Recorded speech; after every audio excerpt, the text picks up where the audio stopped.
Le processus électoral enclenché depuis l'avènement de la transition est en cours. Il avance considérablement.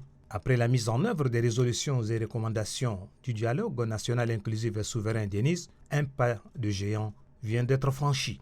Il s'agit notamment de la tenue du scrutin référendaire relatif au projet de constitution soumis à l'adoption de plus de 8 millions de Tchadiens inscrits sur la liste électorale. Cette volonté affichée des autorités du pays traduit sans nul doute les vœux les plus ardents du peuple tchadien qui n'aspire rien qu'à la paix. Hommes et femmes ont envahi les bureaux de vote à travers le pays pour exprimer leur suffrage afin de permettre au Tchad de se doter d'une nouvelle constitution devant permettre l'organisation des élections législatives, locales et présidentielles. Si les électeurs de l'intérieur du pays ont accompli leur devoir civique, les Tchadiens de la diaspora n'ont pas dérogé à la règle. La refondation du Tchad voulue par ses fils se concrétise davantage. La tenue du scrutin du 17 décembre 2023 illustre parfaitement les assurances et les vœux de 1400 participants au Denis. En un mot, le rêve devient réalité.